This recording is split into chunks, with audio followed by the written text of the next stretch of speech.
Friends, welcome to smile with toss. இன்னைக்கு நம்ம பார்க்க போற டிஷ் பாத்தீங்கன்னா பள்ளிப்பாளையம் சிக்கன் கிரேவி. இது இட்லி, தோசை, பரோட்டாக்கு சைடு டிஷ்ஷா சாப்பிடலாம். வாங்க எப்படி செய்யலாம்னு சொல்லிட்டு பார்க்கலாம். இந்த கிரேவிக்கு முதல்ல ஒரு மசாலா அரைக்கணும். பேன்ல 1 டேபிள் ஸ்பூன் கொத்தமல்லி விதை சேர்த்து அது வறுத்துக்கலாம்.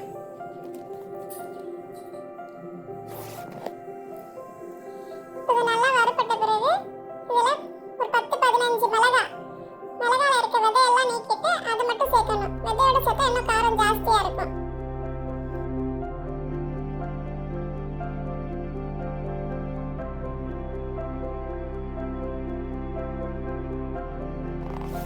அடுத்து இதுல பட்டை, லவங்கம், ஏலக்காய் இதையும் சேர்த்து வறுத்துக்கலாம்.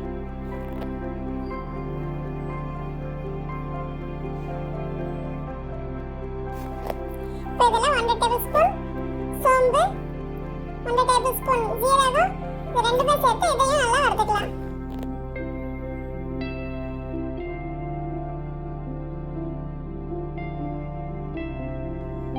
கருவேப்பிலை சேர்த்துக்கலாம். கருவேப்பிலையும் சேர்த்து இதையும் நல்லா வறுத்து எடுத்துக்கலாம்.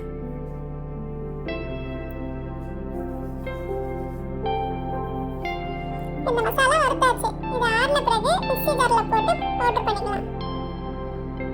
இப்போ வேற ஒரு கடாய் எடுத்து அதுல நல்ல எண்ணெய் ஊற்றிக்கலாம்.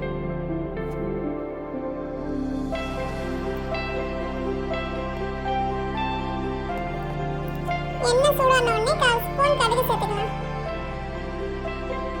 கடுகு நல்லா பொரிஞ்ச உடனே சோம்பு சேர்த்துக்கலாம். சோம்பு 1/4 ஸ்பூன். காஞ்ச மிளகாவை சேர்த்துக்கலாம்.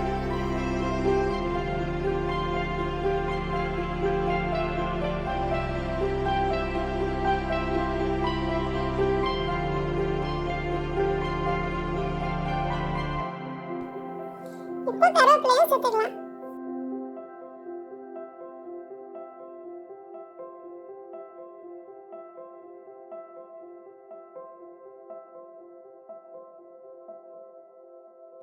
ரெண்டு வெங்காயம் கட் பண்ணி வச்சிருக்கேன், அதை இதை சேர்த்துக்கலாம். சேர்த்து நல்லா பொன்னிறமா ஆற வரைக்கும் வதக்கணும்.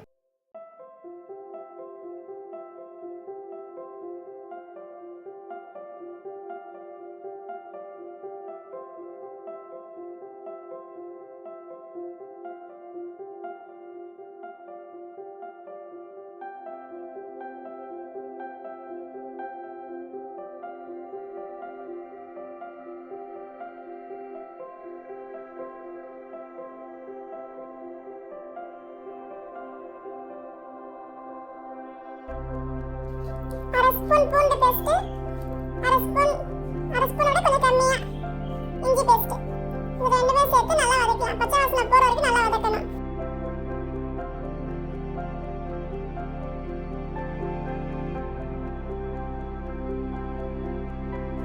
சிக்கன் சேர்த்துக்கலாம்.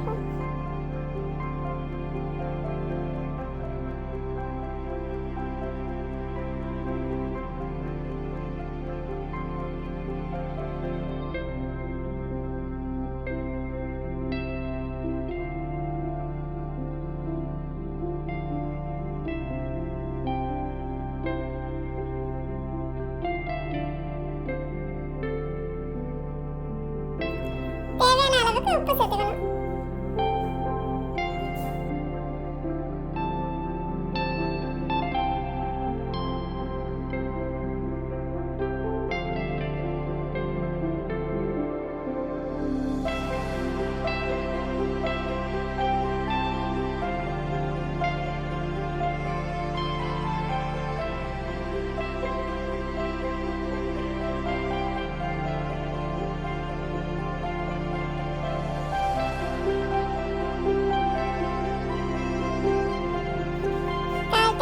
மஞ்சள் தூள் சேர்த்துக்கணும்.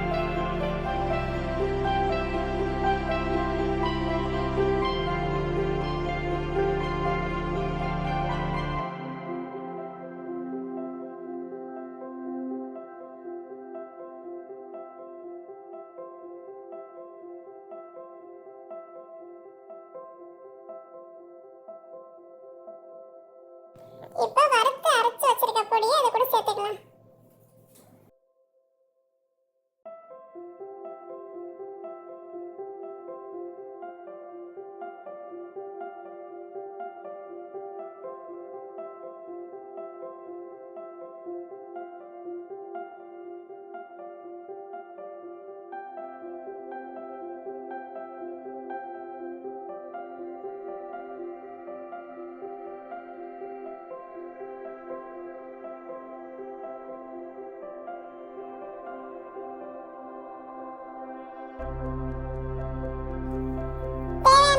தண்ணி ஊத்திக்கலாம்.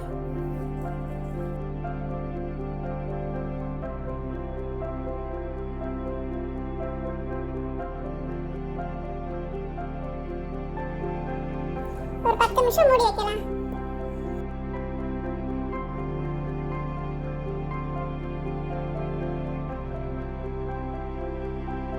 கிரேவி நல்லா கொதிச்சிட்டு இருக்கு. வாங்க பார்க்கலாம்.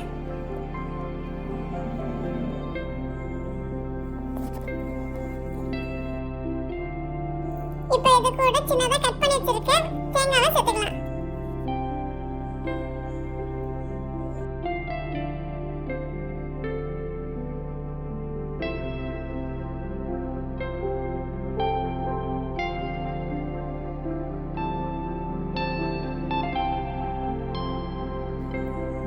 கடைசியா கொத்தமல்லி தூவி இறக்கிடலாம்.